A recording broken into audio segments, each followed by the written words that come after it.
Cody Don't make Raines a walked scene, into Uncle his Cody. niece's school cafeteria at 12:17 on a Tuesday afternoon.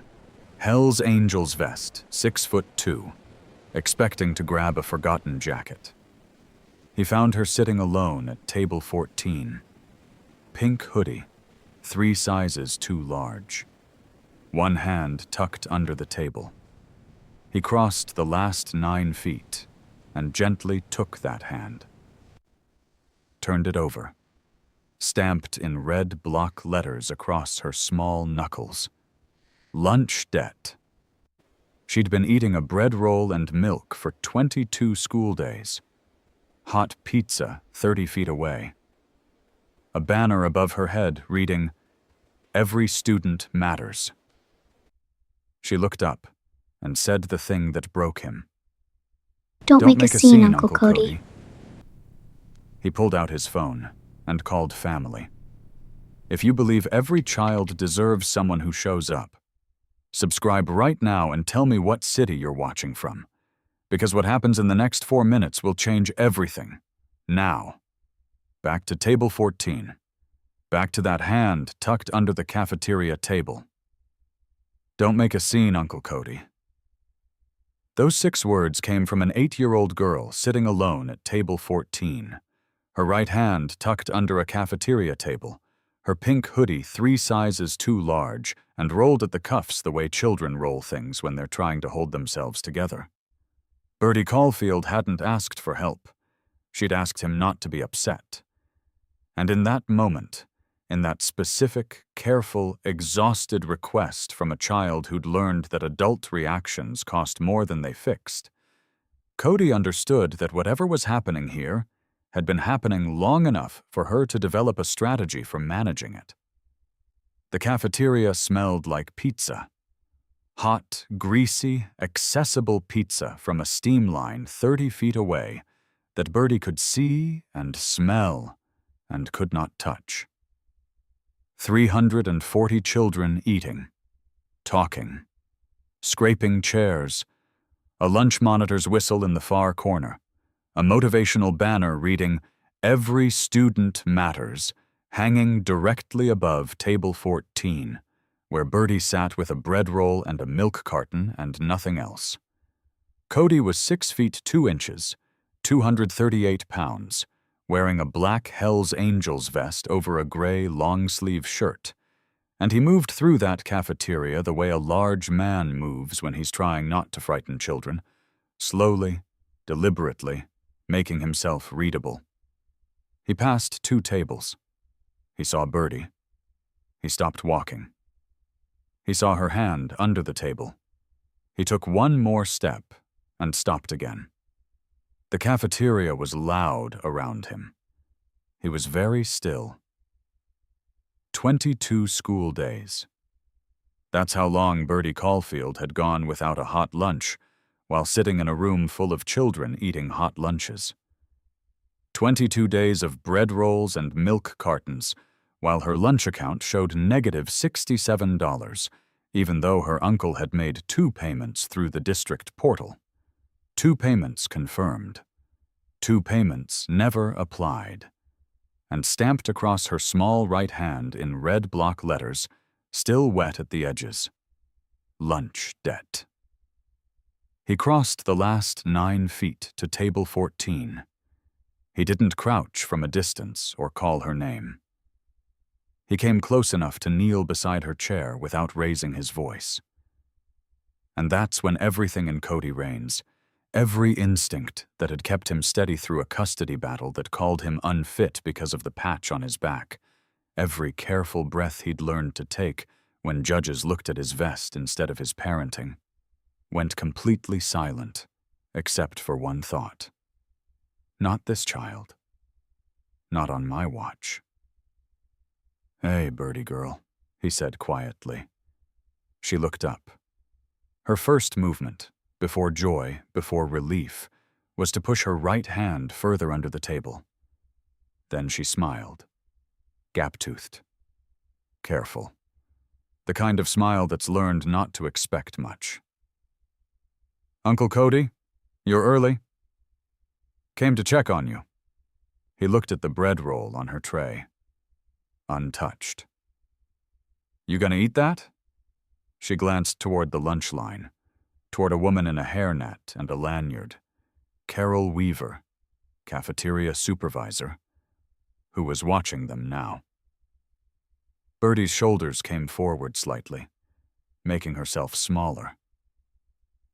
I'm not really hungry. Cody had heard his daughter say that exact sentence 3 years ago, in a supervised visitation room when she was trying to make things easier for him. He'd known it was a lie then. He knew it was a lie now. He reached out slowly, checking her eyes first, and took her right hand gently in both of his. He turned it over. The stamp was still damp, applied maybe 6 minutes ago. The ridges of her knuckles showed through the ink, where it had been pressed hard. He looked at that stamp for 4 full seconds without speaking. He did not look away from it. You don't hide from me, he said. I've got you. Birdie's eyes filled. She blinked fast, jaw tight, the specific control of a child who's gotten very good at not crying in public places. It's been since February. Mrs. Weaver stamps us in the lunch line if our account is red. I didn't tell you because you already paid, and I didn't want you to be upset. Us. She'd said us. Plural. Cody scanned the cafeteria. 17 children. Scattered at edge tables near the recycling bins, near the windows, near the walls. 17 children eating bread and milk, while the steam line hissed and the banner above them promised that every student mattered. Last Friday she took my tray away in the line, Birdie whispered, in front of everyone. She said I knew the rules. Cody's jaw tightened. His hands stayed gentle around hers. Carol Weaver was walking toward them now. Mid-40s, sensible shoes, a woman who'd worked this cafeteria for 6 years and had learned that there were rules and there were people who asked about the rules, and the people who asked rarely understood how the rules worked. Sir, visiting hours require... I'm her guardian. Cody didn't stand, didn't raise his voice. And I'm looking at a stamp on her hand that says she owes money I already paid. Twice. The system shows a balance of negative $67. If payments were submitted, they would have been applied. The lunch debt notification is simply a communication tool, not a punishment. She's 8 years old, and you stamped debt on her skin. She's eating. She has milk and bread. That's a complete snack. Cody stood slowly. He was careful not to move fast. Carol Weaver took half a step back anyway. A bread roll and a milk carton, he said quietly, is not a complete snack when there's pizza 30 feet away that federal money is paying for. I made 2 payments. I have confirmation emails. You want to explain to me where that money went? You'll need to contact the district payment support line. I did. They gave me a form that takes 30 days to process. That's the process we have. How many days has my niece been eating bread while you serve hot meals to everyone else? Carol Weaver's face shifted. Not guilt. Not quite. Something closer to the specific discomfort of a person who's followed instructions that sounded reasonable when they were written down, and look different when someone's asking about them out loud. I don't make the policy. I follow it. If you have concerns, the front office. Birdie's hand tightened around Cody's. He looked down at her, at the gap between her front teeth that she used to show when she smiled widely, and didn't anymore. At the dark circles under her eyes that came from a body that wasn't sleeping deeply because it wasn't getting enough to sleep on. At the spelling bee trophy she kept in her backpack's front pocket, because home changed and things got lost. But the trophy was proof that she'd once been a child a room had applauded. 22 days. while he'd called the payment support line, while he'd filled out forms, while a system designed to move slowly had moved exactly as designed. "Bertie," he said quietly, "did you tell anyone this was happening?" She nodded. "Ms. Aldridge, my teacher, she filed a form, and Ms. Ferris, the counselor, she called you." "And what happened?" "Nothing. Ms. Aldridge got reminded at a staff meeting that nutrition concerns go through the cafeteria, not teachers. And Ms. Ferris sent a message to the office, but they said you had to use the portal." Cody's phone buzzed in his pocket. A text from his foreman asking where he was. He had 4 diagnostics waiting at the shop. He had rent due Friday. He had exactly $1,847 in his checking account and a work schedule that didn't bend easily. He looked at Carol Weaver, at the parent volunteer at the tray station who'd seen the stamp, and turned her back. At the front office, visible through the cafeteria's glass doors, where a secretary was answering phones and processing the 3-page complaint form that required notarization and took 30 business days to review. 30 days that would close exactly 4 days after the annual federal audit period ended. He pulled out his phone. "What are you doing?" Bertie asked. "Calling someone who answers." The line rang twice. "War Chief." Cody's voice was very quiet, very steady. "It's Tombstone. I'm at Bertie's school. I need you to see something." "Talk to me. How fast can you get to Millbrook Elementary, Holly Springs?" There was a pause. Not hesitation. Calculation. Gideon War Chief Cole had led 3 missing child searches that police had abandoned. He didn't ask questions that could wait. 30 minutes. What am I walking into? A cafeteria full of kids eating lunch, 17 of them with debt stamped on their hands, eating bread while everyone else eats hot meals. My niece hasn't had a hot lunch in 22 days. I paid twice. Money disappeared. System says 30-day review. The audit window closes in 11 days. Another pause. Longer. How many adults are aware? Teachers filed reports. Got shut down. Counselor escalated. Got redirected to a complaint form. School board member toured the building this morning and told me complaints aren't their lane. Tombstone. War Chief's voice changed, dropped lower. How many kids? 17. The line went quiet for 3 seconds. Cody heard a door close on War Chief's end, heard voices in the background fade. I'm making calls. Don't leave that building. Do not engage further. Just stay with her until I get there. Understood. And Tombstone? Document everything. Take photos of that stamp. Get names of the other kids if you can without making it worse. We're gonna need evidence. The line went dead. Cody looked at Bertie. She was watching him with the specific caution of a child who'd seen adults get upset on her behalf before and had watched nothing change. The upset had cost them. She'd absorbed the cost. Uncle Cody, what did you do? He knelt again. Eye level. I called family. They're coming to help. Are you going to get in trouble? No, baby. But some other people are. She pulled something from her hoodie pocket. A piece of notebook paper, folded small, worn soft at the creases from being carried. She unfolded it slowly. Her handwriting. Careful. Shaky in places. 30 days, and the 19th, and Wake County. And it doesn't exist, and he said your name. Cody read it twice. What is this? 3 weeks ago. I forgot my jacket after school and came back to get it. The principal's office door was open. He was talking to Mrs. Weaver and a lady from the district. I heard them say your name.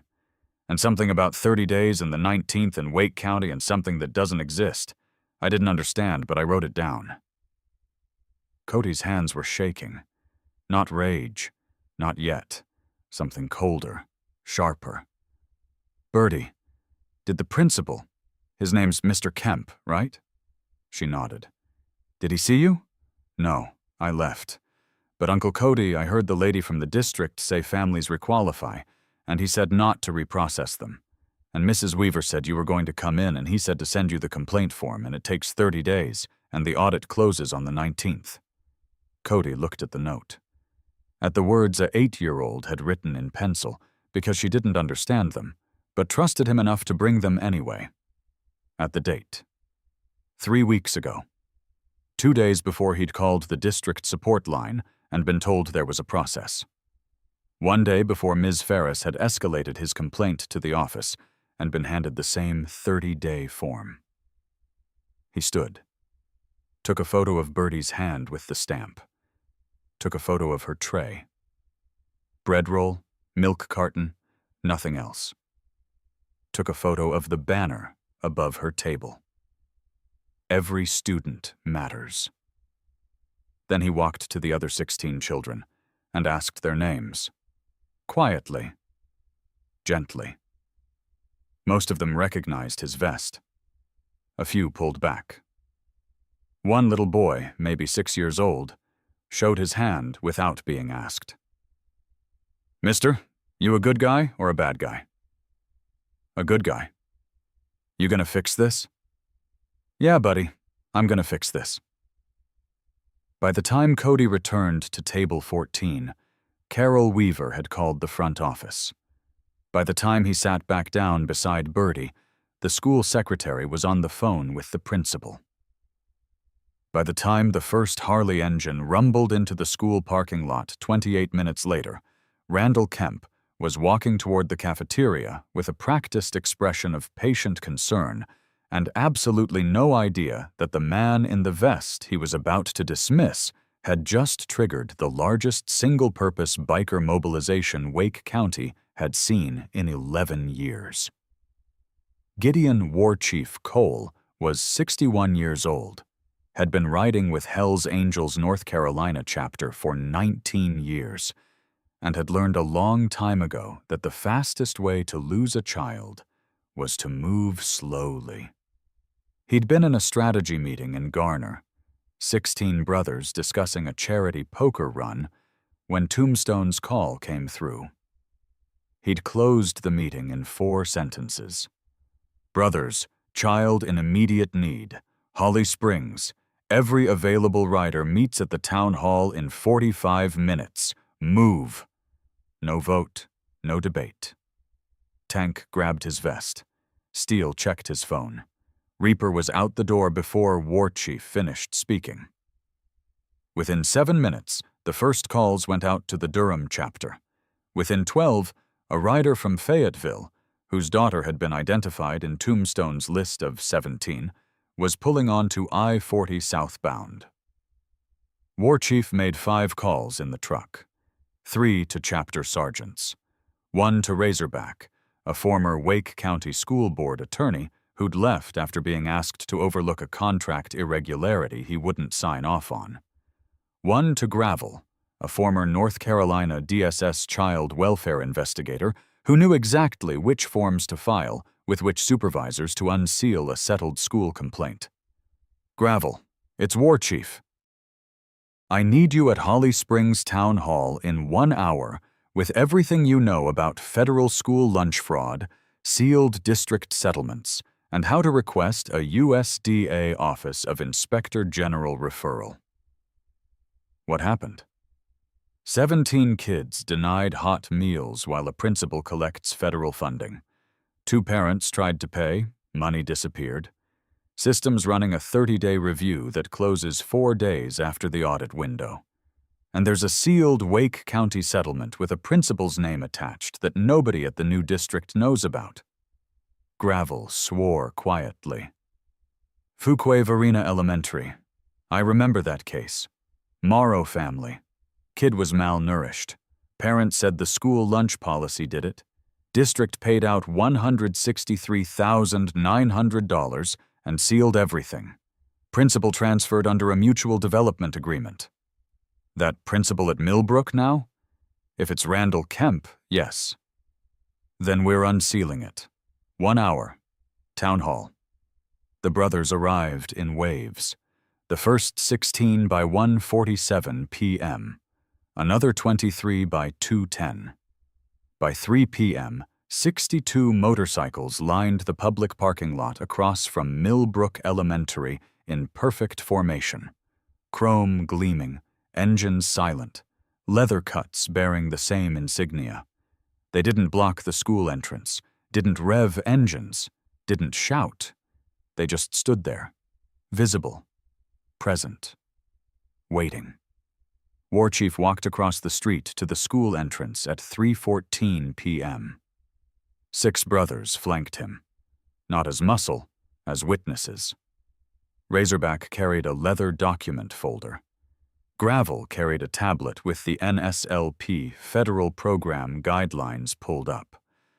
A younger brother named Halftone, a freelance documentary filmmaker with press credentials, carried a camera on his shoulder. The school receptionist looked up as 7 men in Hell's Angels vests walked through the doors. Her hand moved toward the phone. War Chief spoke before she could lift the receiver. "Ma'am, my name is Gideon Cole. I'm here to speak with Principal Kemp regarding a federal nutrition program concern involving 17 students and 2 unprocessed payments. This is not a threat. This is documentation. May I wait here until he's available?"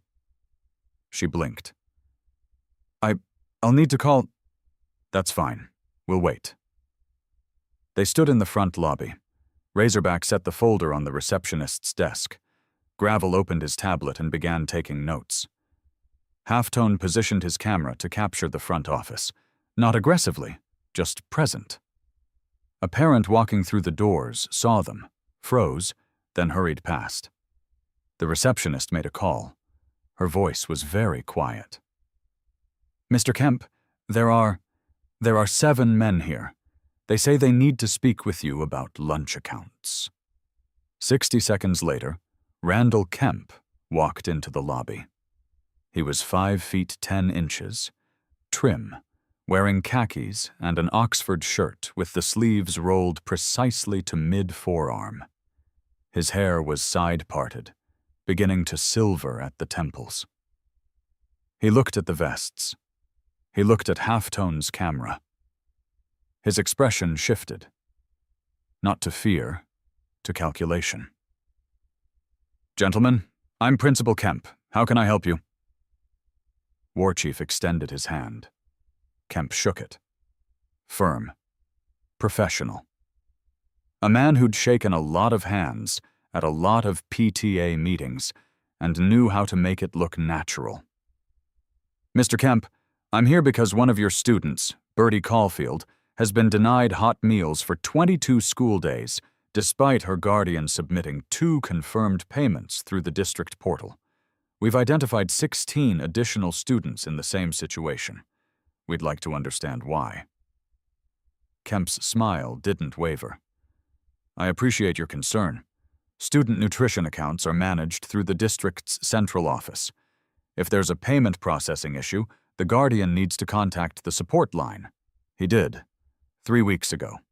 He was given a form that requires notarization and a 30-day review period. The federal audit window closes in 11 days, meaning any complaint filed today won't be reviewed before the audit period ends."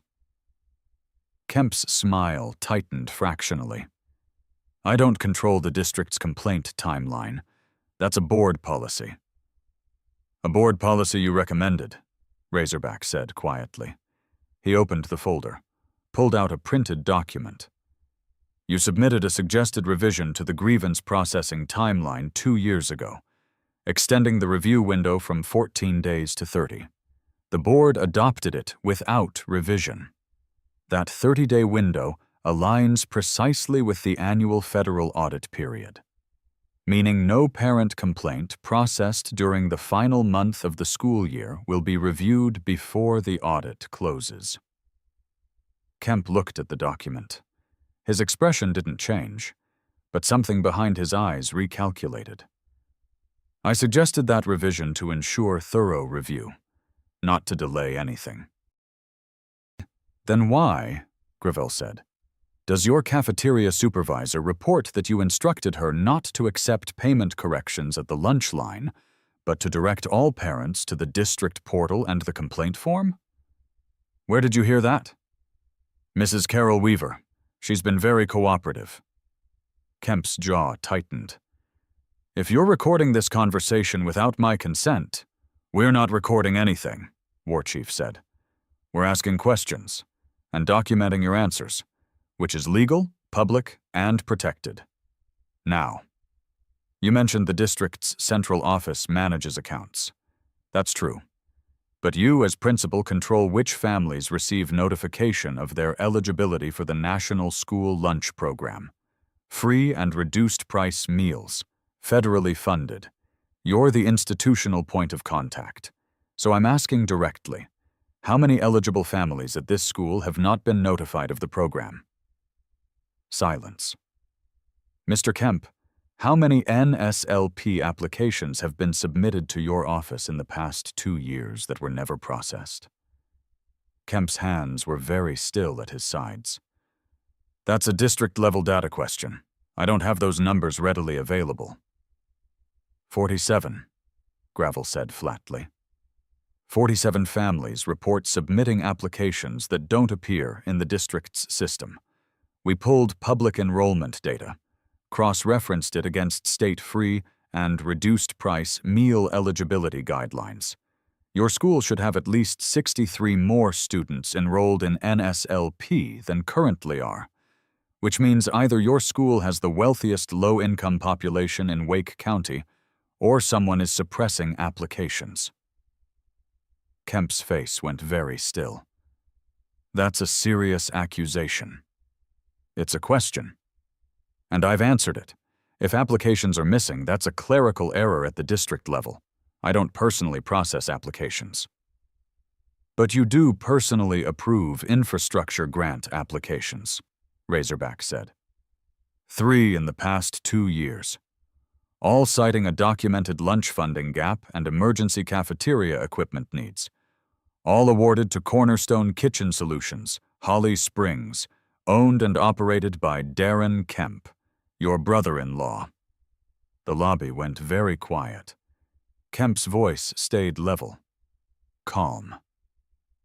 Cornerstone was awarded those contracts through a competitive bidding process managed by the district. I recused myself from the vendor selection. You recused yourself from the selection, but you wrote the grant applications that justified the funding. Applications that cite a critical lunch funding shortage caused by high debt levels and low NSLP enrollment, low enrollment that your office controls. Kemp's smile was gone now. Gentlemen, this conversation is moving into territory that requires legal counsel. I'm going to ask you to leave the building. We're standing in a public school lobby during business hours, War Chief said. We're not raising our voices. We're not blocking access. We're asking questions about federal program funding and a child who hasn't eaten a hot meal in 3 weeks. If you'd like us to leave, you're welcome to call the police. We'll wait outside and continue this conversation with them. Kemp looked at Halftone's camera, at the folder on the desk, at the receptionist, whose face had gone pale. I need to make a phone call. Take your time. Kemp walked back toward his office. His stride was measured, controlled, but his shoulders were higher than they'd been when he walked in. War Chief looked at his brothers. Razorback was already on his phone, texting someone. Gravel was typing notes. Halftone adjusted his camera angle to capture the Every Student Matters poster on the wall beside the receptionist's desk. Outside, 62 motorcycles sat in silent formation. By 4 p.m., 73 more would arrive from Durham. By nightfall, 191 Hells Angels would be staged at Holly Springs Town Hall, exactly 400 feet from Millbrook Elementary School's front entrance. And in the cafeteria, Bertie Caulfield sat at table 14, with her uncle's hand around hers, a bread roll she still hadn't eaten, and a piece of notebook paper that said Wake County and it doesn't exist. Words that would, in exactly 16 hours, unseal a settlement, trigger a federal investigation, and prove that the scariest thing a predator can face isn't violence. It's documentation. By 6:47 a.m. Wednesday morning, 191 motorcycles lined Holly Springs Town Hall's public parking lot in formation so precise it looked rehearsed. It wasn't. It was the coordinated efficiency of men who'd ridden together for years, who knew how to stage a presence without creating chaos, who understood that discipline was louder than noise. The rumble had started low, distant, like thunder building on the horizon. Then it grew, a roar that shook windows 3 blocks away and set off car alarms along Millbrook Park Drive. 191 engines, chrome gleaming in the early light, leather cuts bearing the same insignia. The sound peaked, held for exactly 7 seconds, then cut off almost in unison. The sudden silence after all that noise felt heavy, expectant. Holly Springs Police Department sent 3 units. They parked at the edge of the lot, watched the bikers dismount, watched them line up in rows without a single shout or shove, and did nothing. Because nothing illegal was happening. Public property. Peaceful assembly. 0 threats. Just presence. Now, you might be thinking 191 Hell's Angels show up at a school and fists start flying. Leather and chrome and rage. That's the story you've been taught to expect, isn't it? The one where bikers mean violence and chaos and broken windows. But what actually unfolded over the next 14 hours was something far more terrifying to a man like Randall Kemp than any thrown punch could ever be. It was procedure. War Chief stood at the front of the formation as the sun crested the tree line. Behind him, brothers from 3 chapters, 62 from Garner, 73 from Durham, 56 from Fayetteville. Some had driven through the night. One had called in sick to work for the first time in 4 years. Another had postponed his daughter's birthday party and brought her with him because she'd asked to see what protecting people looked like. "Listen up," War Chief said. His voice carried without amplification. "We are not here to intimidate. We are not here to threaten. We are here to document, to witness, and to ensure that 17 children who have been systematically denied food while their school collects federal funding are heard. Every interaction is calm. Every word is measured. Anyone who loses their temper leaves immediately. Understood?"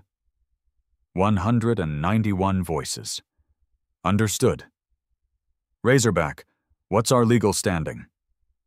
Razorback stepped forward, 47 years old, former Wake County School Board attorney, the man who'd quit rather than overlook a contract irregularity and had spent the intervening years wondering if walking away had been the right choice.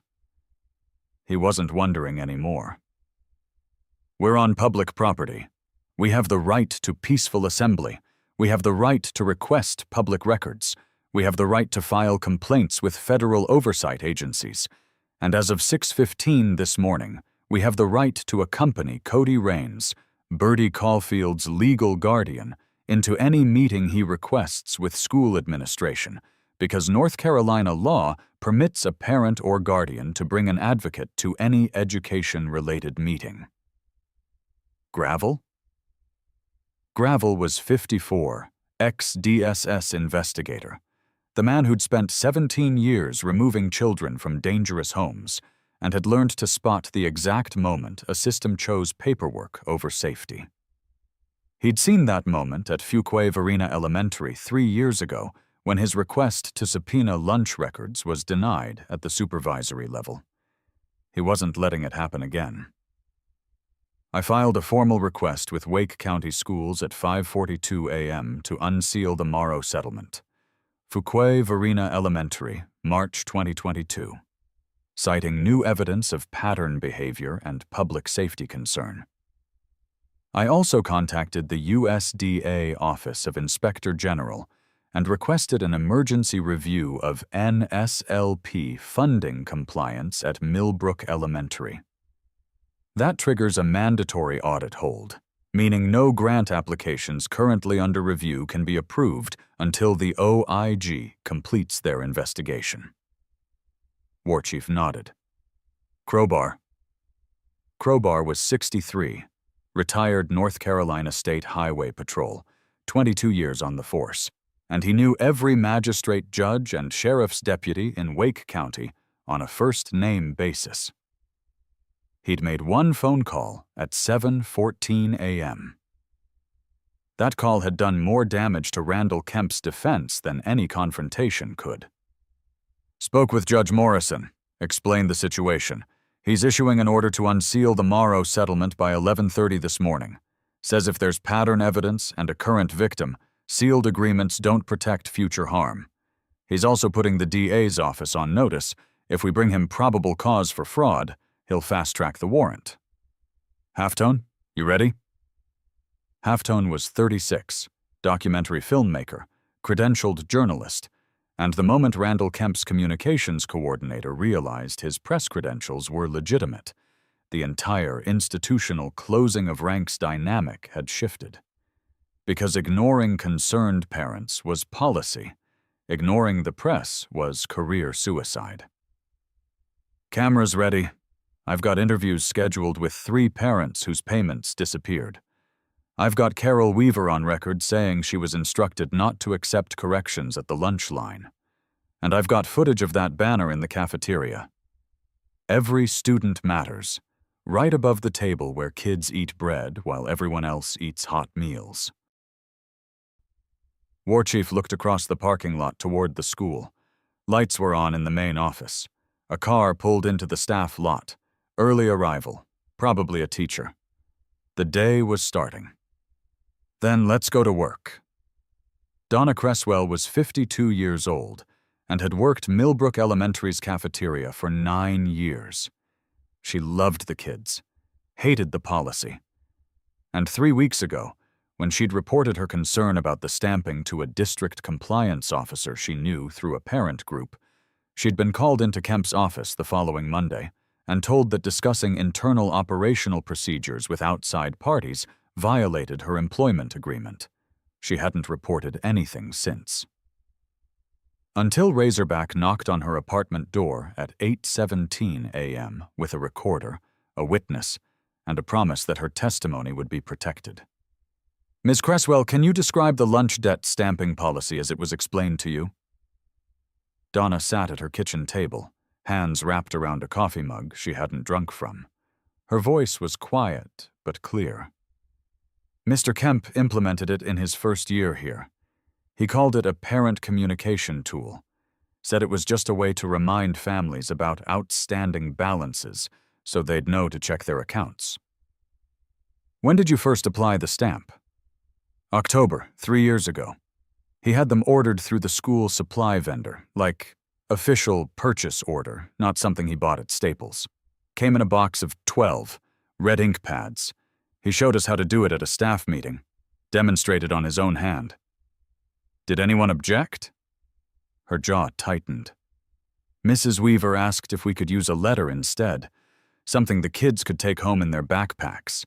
Mr. Kemp said the point was immediate visibility, that parents needed to see the notification when they picked up their kids, that it was more effective than a letter that might get lost. How many children have you stamped? I stopped counting after 40, but I've seen the same kids come through week after week. Bertie Caulfield, Kira Bennett, Marcus Rios. They know the routine now. They hold out their hands before I even reach for the stamp. Her voice broke. She set the mug down, pressed her palms flat against the table. I knew it was wrong. I knew it the first time I did it, and saw a little boy pull his sleeve down to cover it before he walked back to his classroom. But I have a daughter in college and a mortgage, and Mr. Kemp made it very clear what happened to people who questioned his policies. Mrs. Weaver tried. Got nowhere. I tried. Got called in. And when I went to the compliance office, when I tried to go over his head, I got reminded that I was an hourly employee and policies came from administration, not the lunch line. Ms. Cresswell, Razorback said gently, you're not the villain in this story. I'm not the hero either. No, but you're here now, and that's what matters. Her testimony took 47 minutes. She cried twice. Halftone filmed all of it. By the time she finished, Razorback had 17 pages of notes, confirmation that Kemp had purchased the stamps deliberately, and a name, Sylvia Hargrove, District Nutrition Coordinator, who'd been present at the implementation meeting and had raised no objections. Paulette Washington was 64, a crossing guard at Millbrook Elementary for 14 years. She'd seen 3 children eating food from their backpacks at the bus stop in February. Crackers, a bruised apple, a half sandwich wrapped in a napkin, and had filed a written report with the front office stating that students appeared to be bringing supplemental food because they weren't eating adequately at school. She'd received no response. She'd kept her own log anyway. Force of habit from 14 years of documenting everything. Late buses, traffic incidents, weather delays. She kept everything. Gravel sat across from her in the Holly Springs Public Library at 9:30 a.m. She'd brought a spiral notebook, dated entries, February 4th through April 1st. 17 names, times observed, what they were eating. Mrs. Washington, why did you keep this? Because something felt wrong, and I've been doing this job long enough to know that when something feels wrong and nobody listens, you'd better have proof when someone finally does. Her log became evidence, not just of the lunch policy, but of how many adults had tried to report it and been ignored. Teachers who filed concern slips that disappeared. A school nurse who'd documented weight loss in 3 students and been told to notify parents, not administration. A custodian who'd found uneaten bread rolls in the trash at the end of every lunch period and mentioned it to Mrs. Weaver, who'd told him to focus on his job. Gerald Vance was 44, a pediatric nurse practitioner at Holly Springs Pediatrics. He'd seen Bertie Caulfield for a well child visit on February 14th and had noted in her chart, nutritional intake concerns. Patient reports inconsistent meals at school. Weight 51 pounds, down 6 pounds since October. Recommend dietary consult if weight loss continues. He hadn't known the lunch policy was the cause. Nobody had told him. But his chart note became the first independently corroborated piece of medical evidence that the stamping policy had created measurable harm. Razorback pulled his testimony at 10:15 a.m. via phone. Mr. Vance, in your clinical opinion, what does a 6-pound weight loss over 5 months indicate in an otherwise healthy 8-year-old? It indicates inadequate caloric intake. At her age and activity level, she should be gaining weight, not losing it. A 6-pound loss is significant, and given that she reported the school lunch program as her primary hot meal, the connection is direct. Did you file a report? I documented it in her chart and recommended follow-up. I didn't know at the time that the issue was systematic denial of food. If I had, I would have filed a mandatory report with DSS immediately. His testimony took 9 minutes. When it ended, Razorback had medical documentation that Bertie Caulfield's health had deteriorated directly as a result of the lunch policy, documentation that would become the foundation for criminal charges, not just policy violations. At 11:30 a.m., Crowbar's phone rang. Judge Morrison's clerk.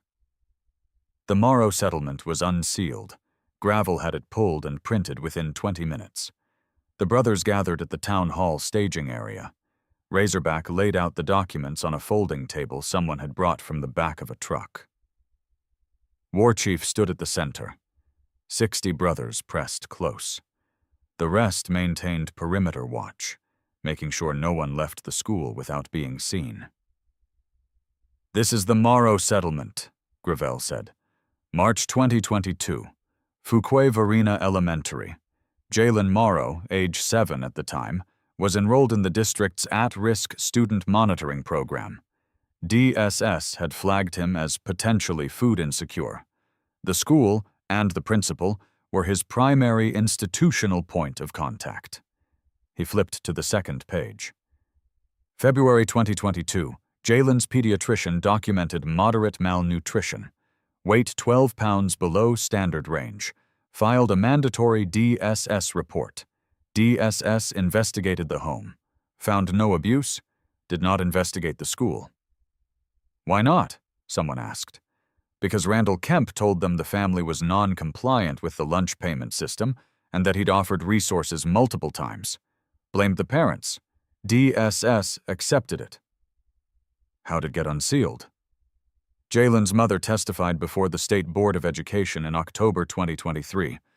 Her testimony wasn't entered into Kemp's personnel file, which is the specific data field that transfers with a principal across districts. The settlement was classified as Facilities and Operations Review Settlement FY22 in the budget records. Nobody connected it to a child welfare case because it was never coded as one. Razorback leaned forward. "How much did Wake County pay?" $163,900. Silence. "And Kemp transferred to Millbrook when?" "August 2022, 5 months after the settlement, under a mutual professional development agreement. Not terminated, not disciplined. 3 staff members who could have corroborated the lunch debt policy at Fuquay Varina were reassigned to different schools in the same 30-day window." War Chief's jaw was tight. "So the district buried it." "The district paid for it, sealed it, moved him, and never told Millbrook's administration that their new principal had presided over a child's malnutrition severe enough to warrant a 6-figure settlement." "That's not a failure," someone said quietly. "That's a system working exactly as designed." Gravel nodded. "To protect itself, not the kids." At 12:40 p.m., an anonymous district budget analyst, identity protected at their request, contacted Razorback through a third party. They'd raised an internal query 8 months ago about the Cornerstone Kitchen Solutions invoices. Specifically, that the line item costs were 40 to 60% above verified market rates for comparable equipment. They'd been transferred to a different role within 2 weeks. No explanation. Just a reassignment notice and a reminder about confidentiality agreements. They provided copies of the invoices. 3 grant cycles. 3 awards. Grant 1, $89,400. Cornerstone invoiced $127,300. Difference, $37,900. Grant 2, $114,300. Cornerstone invoiced $168,100. Difference, $53,800. Grant 3, $113,700. Pending approval. Projected Cornerstone invoice, $179,500. Projected difference, $65,800. Total diverted across 3 cycles, $157,500 documented, $223,300 projected. "How does this work?" Tank asked. He was a mechanic like Tombstone, understood equipment costs, understood when someone was inflating a bid. Razorback pulled up a comparison sheet. "Here's the market rate for a commercial 6-burner range, $4,800. Cornerstone charged $7,200, Same range, same model, 50% markup. Do that across 20 line items per grant cycle, and you're looking at an extra $50,000 to $60,000 per cycle that flows back to Darren Kemp. And where does that money go? That's what we need the FBI to answer. At 1:15 p.m., Special Agent Naomi Brennan from the FBI's Charlotte Field office walked into the town hall parking lot. She was in plain clothes, practical jacket, boots, no badge visible, and the specific exhaustion that settles into someone's face when they've been working a case longer than they want to admit. She approached War Chief directly. "Agent Brennan, FBI, I'm told you have something relevant to an open federal investigation." War Chief didn't extend his hand. "Depends on what you're investigating." "Randall Kemp, Cornerstone Kitchen Solutions, NSLP fraud. We've been building a case for 7 months. Can't move without airtight documentation." "How long has your office known about Kemp?" Brennan's jaw tightened. 7 months. "And how long has Bertie Caulfield been denied hot meals?" "I don't know who that is." 22 school days. We got her out of that cafeteria yesterday. You had 7 months. The silence stretched. Brennan didn't look away, didn't make excuses. "We had the financial trail," she said finally. "We didn't have victims willing to testify. Parents were scared. Teachers were reassigned. Every witness we approached either lawyered up or disappeared. We've been trying to build this case legally, carefully, by the book. And while we built it, a little girl went hungry." "Yes." War Chief let that sit for 3 seconds. Then he gestured to the table. "Razorback. Show her what we have." Razorback laid it out in sequence, documents placed one at a time. Cody's payment confirmation screenshots beside Bertie's account records showing -$67. The suppressed NSLP applications. 47 families. The Cornerstone invoices next to market rate comparisons. The unsealed Morrow settlement. The medical chart notes from Gerald Vance. Donna Cresswell's testimony. Paulette Washington's log. Brennan reviewed each item. Her expression shifted. She stopped writing. Set her pen down. Leaned forward. "This fills a gap we haven't been able to close for 5 months." "Which gap?" "Direct victim testimony with medical corroboration and documented pattern behavior across multiple schools. We had the money. We had the vendor fraud. What we didn't have was proof that real children were harmed as part of the scheme. Harm that Kemp knew about and perpetuated intentionally." "You have it now." Brennan pulled out her phone. Made a call. Her voice was clipped, professional. "It's Brennan. I need a warrant package expedited. Randall Kemp, Millbrook Elementary. Fraud, wire fraud, child endangerment. I'll have probable cause to you in 90 minutes. She ended the call. Looked at War Chief. "I need one thing from you." "Name it." "Bertie Caulfield gets a victim advocate assigned before we interview her. And nobody talks to her without her uncle present and without her saying yes first." "Done." Brennan nodded, gathered the documents. "We'll be in touch." She walked back to her car. War Chief watched her go. "She's not the enemy," Gravel said quietly. "No, but the system she works for moves slow, and slow costs children time they don't have. She's moving now, because we bought her the time to move." At 3:47 p.m., Randall Kemp was in his office, on the phone with the district's communications coordinator, asking for approved messaging language to respond to a concerned parent group that had assembled outside the school. He didn't say bikers. He said concerned parent group, because that language sounded manageable. He was told to avoid direct engagement, refer all questions to the district, and document any interactions for legal review. He hung up. looked at his computer screen. The third grant application, $113,700, was still under review. The audit window closed in 11 days. If he could just hold the line for 11 more days, the application would be approved, the money would flow, and this would blow over the way these things always blew over. Parents got upset. Parents threatened lawsuits. Parents eventually accepted that the system had processes, and those processes took time. He'd been doing this for 3 years. He knew how it worked. What he didn't know, what he couldn't know, sitting in his office at 3:47 p.m. on a Wednesday afternoon, reviewing his calendar and thinking about the community garden meeting he had scheduled for 5 p.m., was that at 3:52 p.m., Judge Morrison would sign a warrant.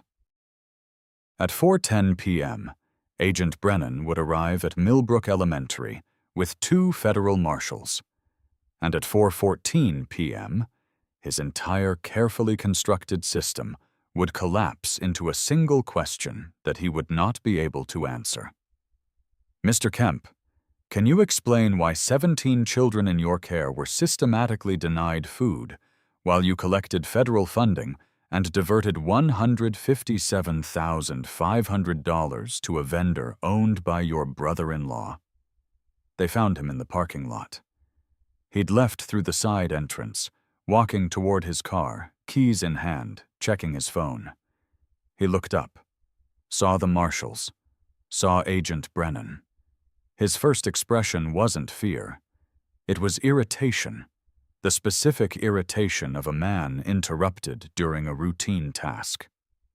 Mr. Kemp, I'm Special Agent Brennan, FBI. We have a warrant for your arrest. On what charge? Wire fraud, theft of federal funds, child endangerment, conspiracy to defraud the United States. The irritation slipped. Confusion replaced it. There's been a mistake. No, sir, there hasn't. Turn around, please. He did. Slowly. Hands came up automatically. He'd never been arrested, but he'd seen it on television.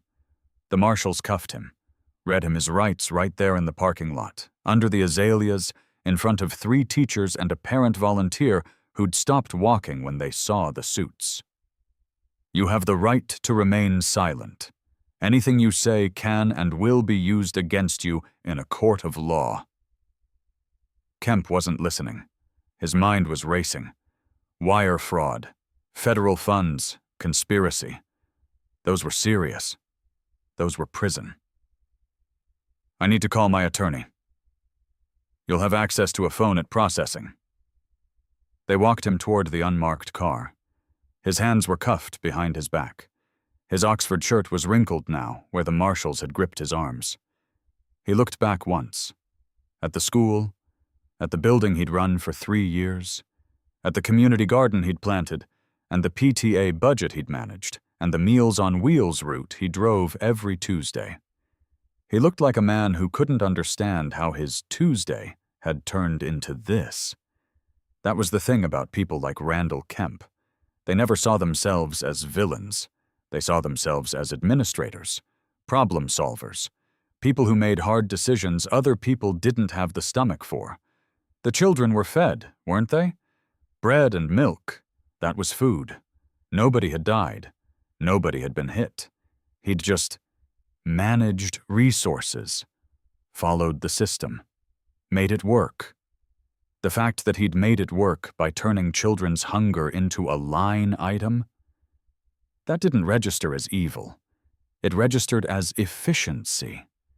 And that belief that cruelty could be filed, documented, budgeted, was the most dangerous thing about him. The medical exam happened 3 days after Kemp's arrest.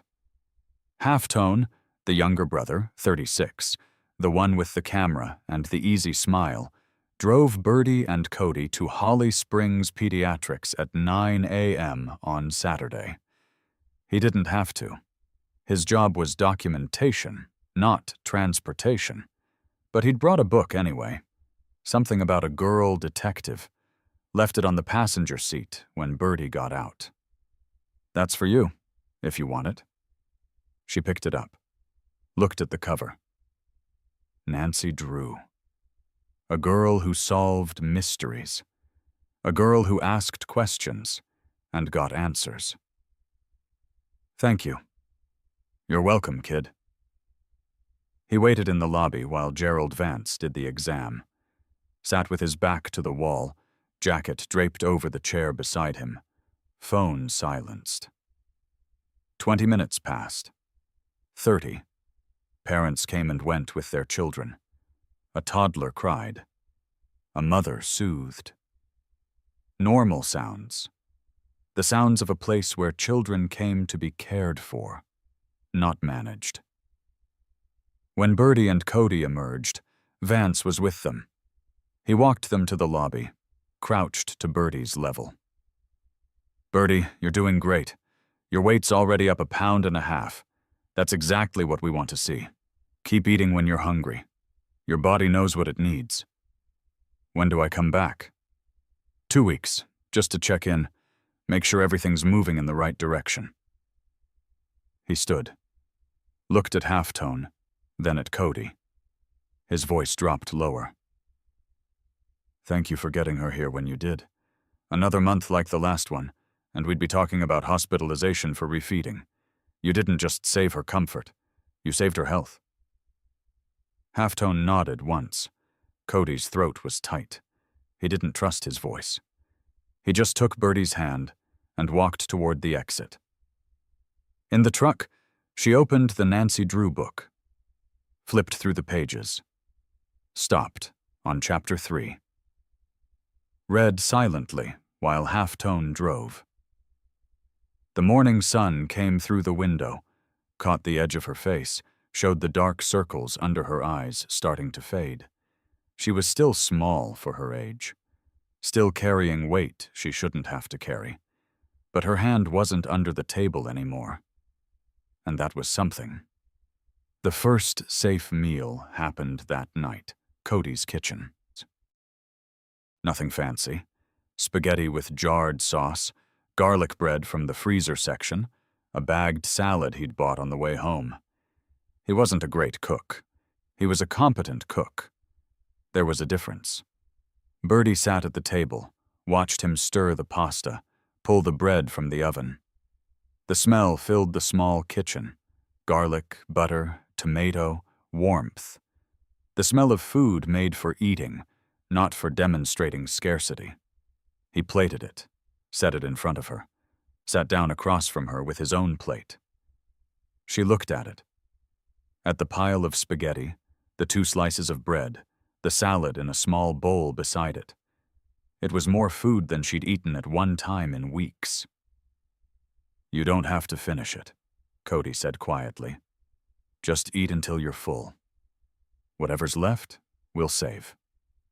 She picked up her fork, twirled spaghetti the way children do, careful, concentrating. Took a bite, chewed slowly, swallowed. Cody ate his own food. Didn't watch her. Didn't comment.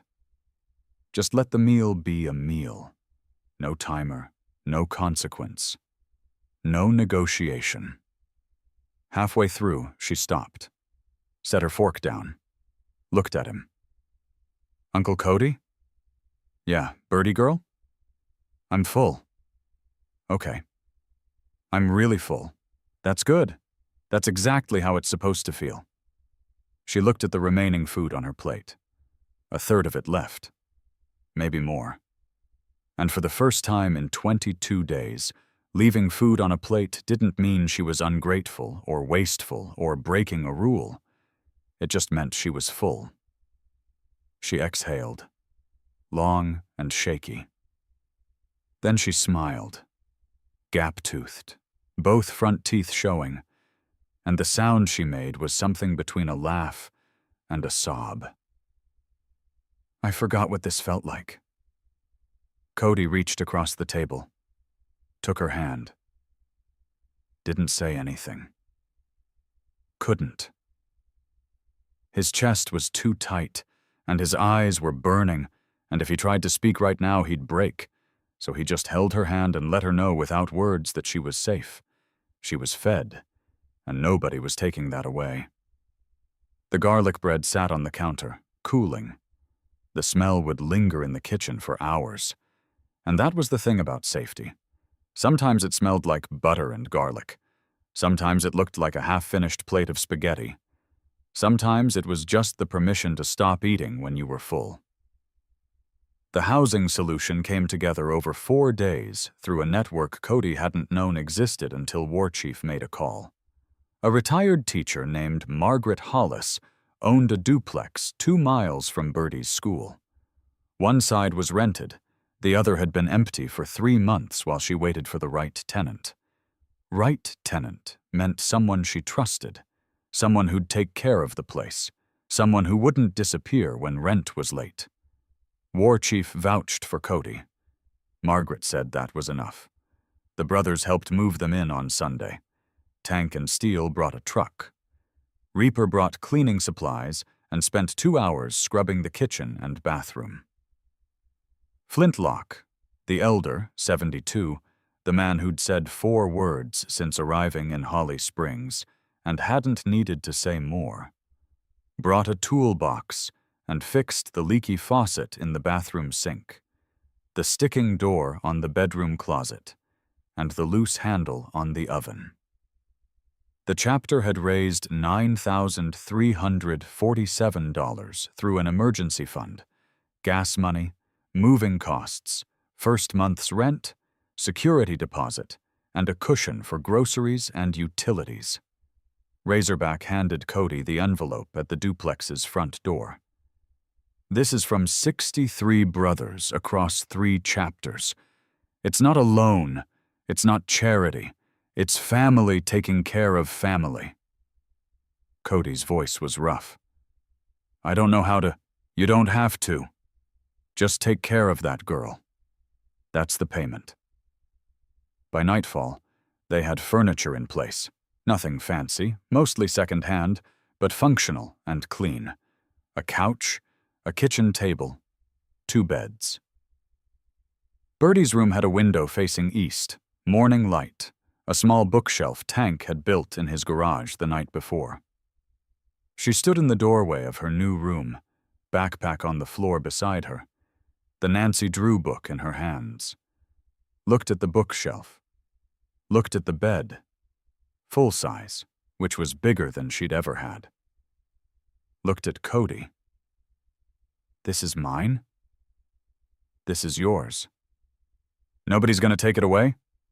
Nobody's gonna take it away. She set the book on the shelf, carefully, like she was practicing. Then she unzipped her backpack's front pocket and pulled out the spelling trophy. 4 inches tall, pale gold plastic. The proof that she'd once been a child, a room had applauded. She placed it beside the book. Not hidden anymore, just there. The brothers said goodbye in shifts. They'd been in Holly Springs for 3 days. Some had jobs to get back to, families waiting, lives that had paused but couldn't pause forever. Steele left first, the strategist, the one who'd mapped the investigation like a military operation. He crouched beside Birdie on the duplex's front step. You did good, kid. You wrote that note. You trusted your uncle. That took guts. I was scared. Being brave doesn't mean not being scared. It means doing the thing anyway. He stood, shook Cody's hand, and was gone. Halftone lingered at his truck, adjusting his camera bag, clearly stalling, finally turned back. Cody, I'm gonna send you the footage. All of it. Not just what makes the documentary, everything. Birdie's testimony, the cafeteria, the arrest. You should have it, in case she ever wants to see proof that people showed up. She knows people showed up. Yeah, but someday she might need to be reminded. We all do. He pulled a business card from his wallet, wrote his personal cell number on the back, handed it to Birdie. Anytime. I mean it. You need something? You call. She took the card, held it carefully. Thank you for the book. Read it twice. Nancy's good at this stuff. Reaper was last. The medic. The one who'd checked Birdie's vitals the first night. Gentle and thorough, and had quietly flagged to Cody that her blood pressure was low and her hands were cold. Signs of a body under stress. He didn't crouch. He sat on the step beside her, elbows on his knees, looking out at the quiet street. Your uncle's a good man, but if he ever needs backup, if something happens and you need help and you can't reach him, you call War Chief. Number's in your uncle's phone. We don't leave people behind. You're part of this now. Birdie looked at him, at the patches on his vest, the gray in his beard, the hands that had checked her pulse and told her she was going to be okay. Are you really a bad guy? He smiled, slow and sad. Some people think so, but the people who matter know different. Remember that, kid. What people think you are and what you actually are, those are two different things, and only one of them matters. He stood, nodded to Cody, got on his bike, and rode out. By sunset, the parking lot was empty. The rumble was gone. Holly Springs looked like Holly Springs again. Quiet streets, trimmed lawns, families eating dinner behind closed doors. But Millbrook Elementary would never look the same. Because 191 people had decided it shouldn't. 6 weeks after Randall Kemp's arrest, Cody stood in the parking lot of Holly Springs Pediatrics at 7:20 p.m. on a Thursday. He wasn't supposed to be there. Birdie's appointment had been at 4. He'd dropped her off, gone back to work, finished a transmission rebuild, picked her up at 5:15. They'd gone home. She'd done homework. He'd made dinner, normal, except he'd left his jacket in the waiting room, and when he came back to get it, he found Gerald Vance locking up for the night. Cody, forget something? Yeah, jacket. Sorry.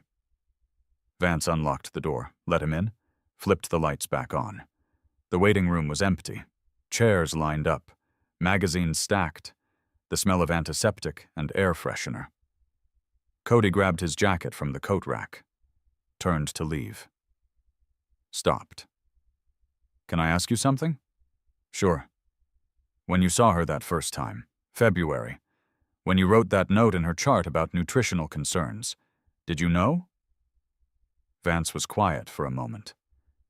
Did I know someone was starving her on purpose? No. Did I know something was wrong? Yes. And I documented it. And I told myself that was enough. You couldn't have known. I could have asked better questions, could have pushed harder, could have filed a report instead of just noting a concern. But I didn't. Because filing a report meant involving DSS, and involving DSS meant accusing someone, and accusing someone meant I had to be sure. So I chose careful over urgent. That's not on you. No, but it's with me. Vance looked at the empty waiting room. I see a lot of kids. Most of them are fine. Some of them aren't. And the ones who aren't, they're usually not fine in ways that are easy to see. Bruises, breaks, things I'm trained to spot. But a kid slowly losing weight because her school is withholding food while collecting federal money, that's a different kind of harm. Quieter, more bureaucratic, and I almost missed it. Cody didn't know what to say to that, so he just nodded. She's doing better now, Vance said. Weight's up 3.5 pounds. Color's better. She's sleeping. That's all moving in the right direction. You got her out in time? We got her out. Vance smiled. Tired. Grateful. Yeah, we did. Cody left. Drove home through quiet streets, pulled into the duplex's driveway, sat in the truck for a long moment with the engine off, hands on the steering wheel, staring at nothing. He'd done the thing he'd come to do. He'd kept Bertie safe. He'd called his brothers, and they'd answered, and together they'd stopped something that shouldn't have been allowed to exist. But there was a folder on his phone now, labeled Why We Ride.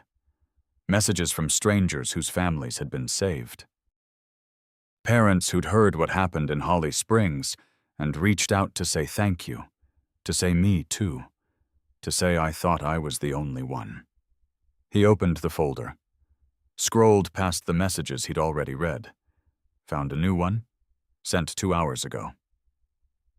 My son's school was doing the same thing.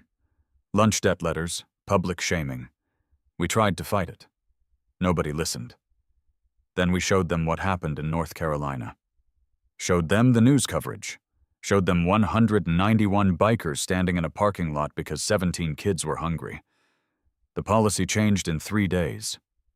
I don't know your name, but thank you. You saved more than one kid. Cody closed the folder, locked his phone, went inside. Bertie was at the kitchen table, Nancy Drew book open, spelling words written in careful print on notebook paper. She looked up when he walked in. Uncle Cody, how do you spell justice? He spelled it, watched her write it down, watched her underline it twice. That's for my vocabulary test tomorrow. Ms. Aldridge says we have to use it in a sentence. What sentence are you going to use? She thought about it, pencil tapping against the paper. Then she wrote, slow and careful. Justice is when someone helps, even if it's hard. Cody read it over her shoulder. His throat went tight. That's a good sentence, Bertie girl. You think I'll get it right? I think you already did. 11 months later, Bertie Caulfield stood at the front of the Millbrook Elementary cafeteria during a district-wide assembly on student advocacy and nutrition security.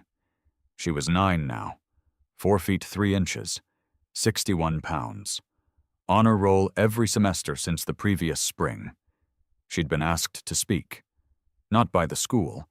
The school had a new principal now, a woman named Dr. Sharon Reeves, who'd spent her first week on the job personally reviewing every lunch account and issuing refunds for unprocessed payments, but by a state representative who'd read about Holly Springs and wanted to understand how a child navigated a system designed to silence her. Bertie had said yes, on one condition. She got to write her own speech. So she stood there, at a podium adjusted down to her height, looking out at 340 students and 73 adults, and spoke in a voice that didn't shake. My name is Bertie Caulfield. Last year I went 22 days without a hot lunch at this school. Not because my family couldn't pay. They paid twice. But the system didn't work. And when I tried to tell adults what was happening, the system said there was a process, and the process took longer than I had. She paused, glanced at her note card. She'd written it herself, practiced it with Ms. Aldridge, and refused to let anyone edit it. I wrote a note. I didn't understand what it meant, but I knew it was important, so I gave it to my uncle. And he didn't tell me there was a process. He didn't tell me to wait. He just believed me. And then he called people who believed him. And they came. Another pause. She found Cody in the audience. Second row. Vest on. Arms crossed. Jaw tight because his niece was talking about the worst thing that had happened to her, and he couldn't fix it from happening. Only from continuing. I don't think I'm supposed to say this part, Bertie said, but I'm going to anyway. The system didn't save me. People did. And those people looked scary to some of the adults here. But they weren't scary to me. Because scary is being hungry in a room full of food and being told you can't have any. Scary is being stamped like you're a problem. Scary is telling adults something's wrong and being told to wait 30 days while you're still hungry. She looked at Dr. Reeves, at the district superintendent sitting in the front row, at the school board members who'd come because this was good PR now, the reformed district, the transparent process, the lessons learned. So if you want to know how to help kids like me, here's how. Listen the first time. Don't make us prove we're worth helping.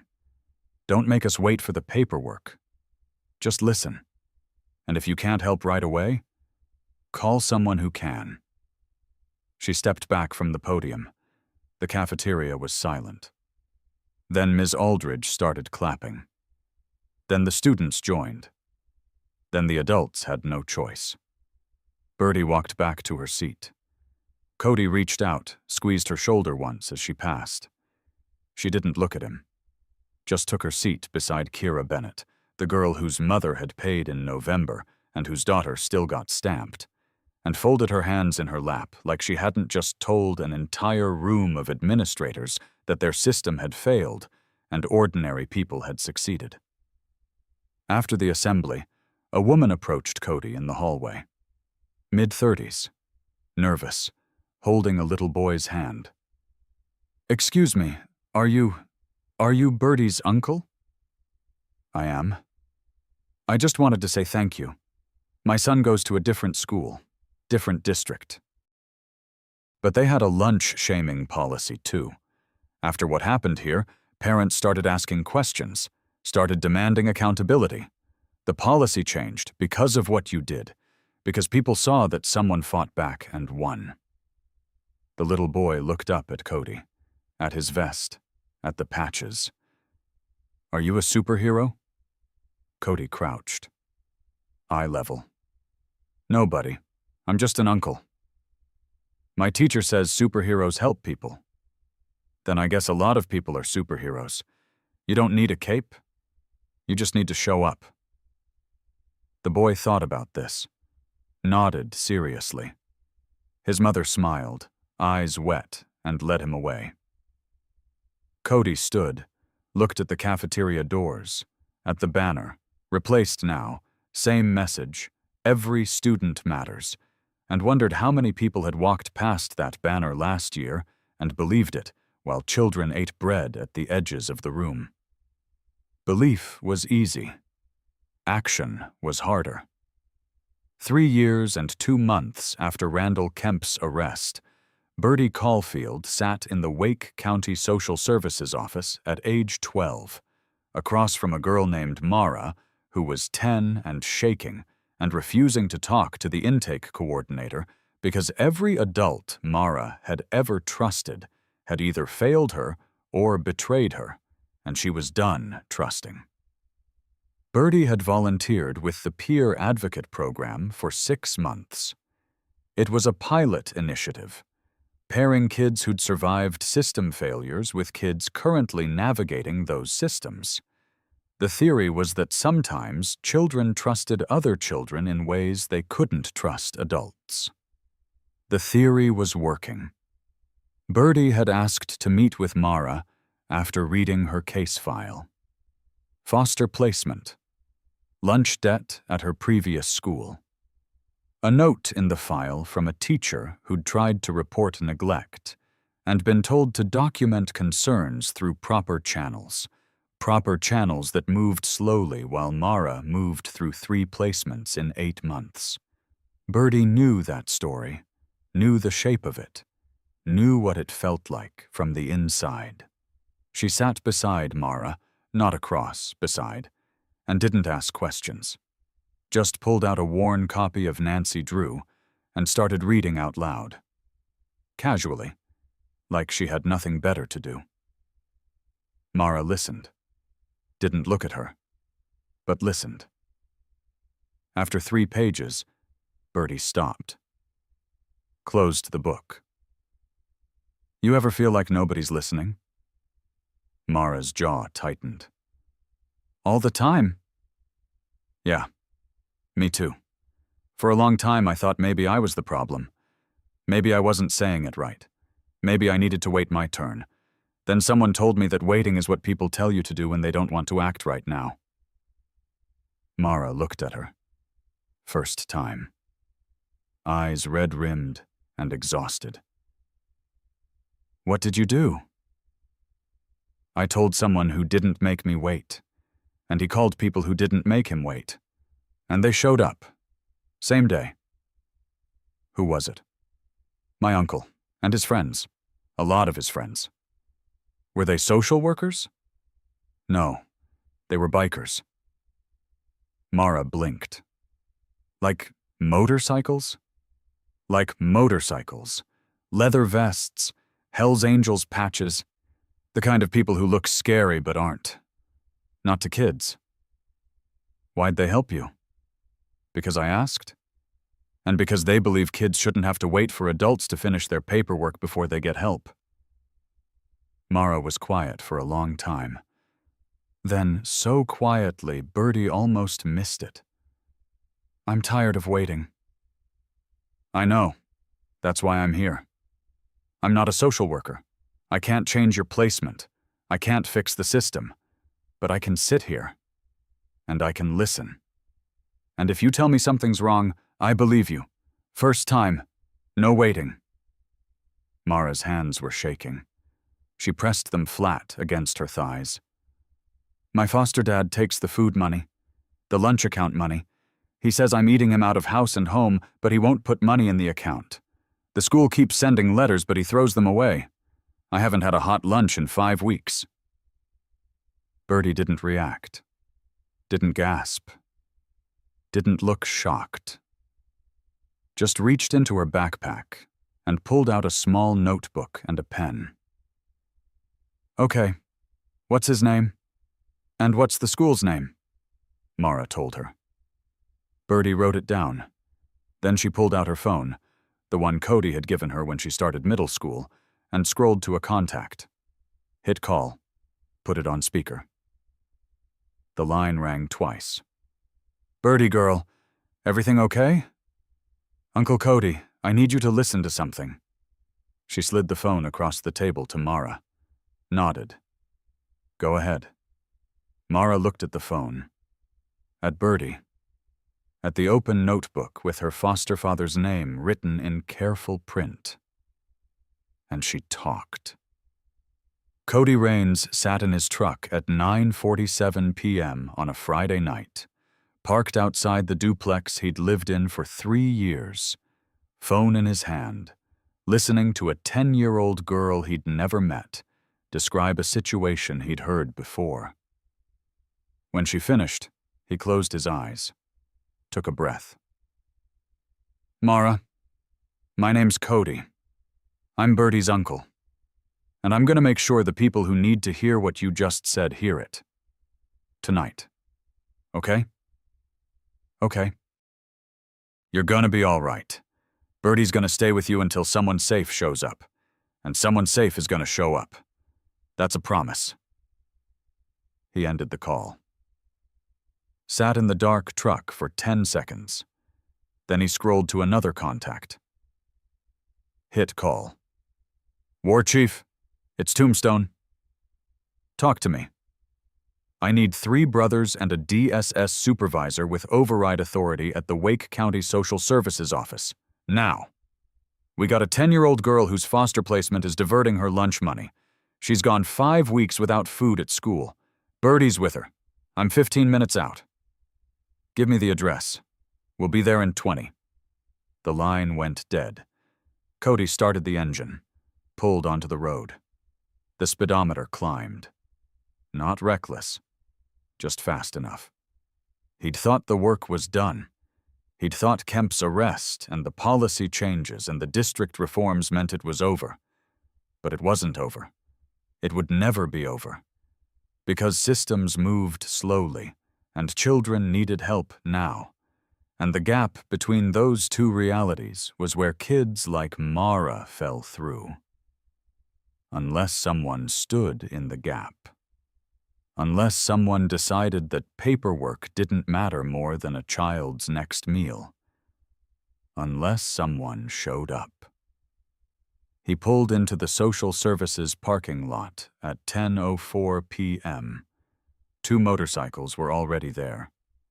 War Chief's truck, a DSS supervisor's sedan. Cody got out, walked toward the building. The automatic doors slid open. Inside, Bertie sat beside Mara, Nancy Drew, book open between them, reading out loud like nothing in the world was wrong, like she had all the time in the world, like Mara was worth waiting for. She looked up when Cody walked in, smiled, not because everything was fixed, because she knew he'd come. "Uncle Cody, this is Mara." Cody knelt, eye level with the 10-year-old girl whose hands were shaking and whose eyes were too old for her face. "Hey, Mara. You did good. You told someone. That took guts. Is someone really coming?" "Someone's already here. You're looking at them." 3 brothers walked through the doors behind him. The DSS supervisor was making calls, voice clipped and professional, overriding protocols that said midnight interventions required manager approval. War Chief stood at the reception desk, arms crossed, a wall of leather and patience, and Birdie reached over, took Mara's hand, and squeezed once. "See? I told you. Same day." The thing about Cody Raines was this. He'd lost his own children to a system that decided his vest told the whole story. He'd spent 3 years being exactly who he'd always been, while a family court ruling sat on his chest like something he couldn't put down. He'd learned to be careful, to follow the rules, to prove over and over that he was safe. And then Birdie had needed him. And all that careful disappeared. Because when it came down to it, the choice was simple. He could protect his own standing in a system that didn't trust him. Or he could protect a child who did. He chose the child. He'd choose the child every time.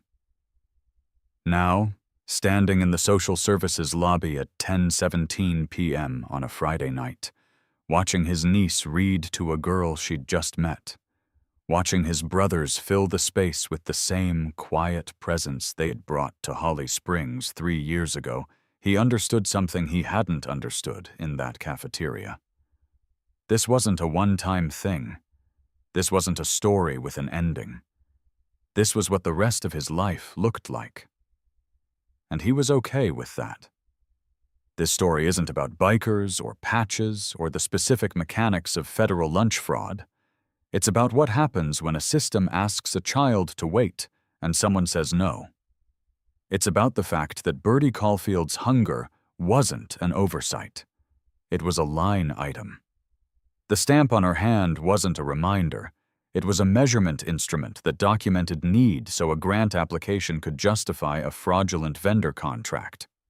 Randall Kemp didn't hate those children. He needed them hungry enough to be useful. And that's not better. It's worse. Because hatred at least requires you to notice the person. What Kemp required was only that they remain measurably insufficient, small enough to be a number, visible enough to be evidence, silent enough to be manageable. The most corrosive institutional abuse is the kind that can be filed, the kind that has a budget code, the kind that looks like administration, and the only defense against it is people who refuse to wait for the paperwork to approve their compassion. If you've ever felt invisible, if you've ever been told there's a process when what you needed was a person, this story is for you. If you've ever been the one who looked away because it wasn't your problem, because someone else would handle it, because you didn't want to make things worse, this story is also for you. Because here's the truth. You don't need 191 motorcycles to change a story. You need one person who listens the first time. One person who believes a child over a principle.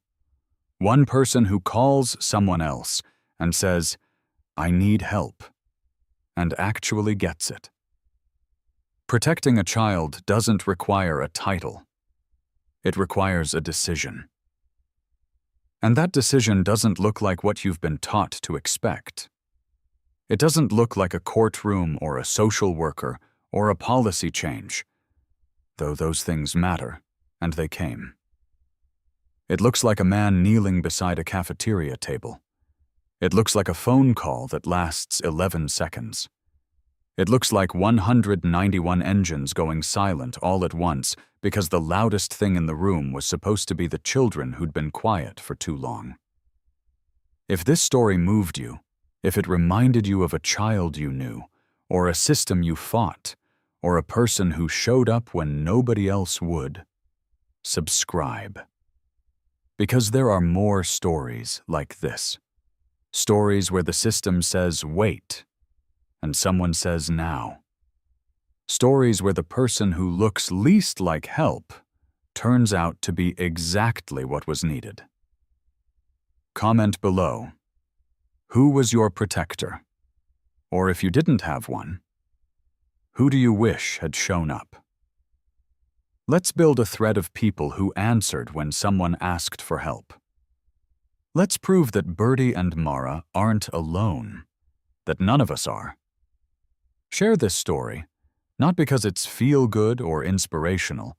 Share it because somewhere tonight, a child is sitting at a table like Birdie's, and an adult is deciding whether to wait for a process or make a phone call. And maybe, if they've seen what 191 people did in Holly Springs, they'll choose the phone call. Birdie Caulfield is 13 now. She makes honor roll. She volunteers at social services. She reads Nancy Drew to kids who've learned not to trust adults. And she keeps her spelling trophy on her bookshelf, where anyone who walks into her room can see it. Not because she needs proof anymore, because she wants other kids to know that someone, somewhere, once decided she was worth applauding, and that the people who decided that didn't need permission. They just needed her to ask. The cafeteria at Millbrook Elementary still has that banner. Every student matters. And now, for the first time in 4 years, the kids eating there believe it, because 191 people showed them it was true.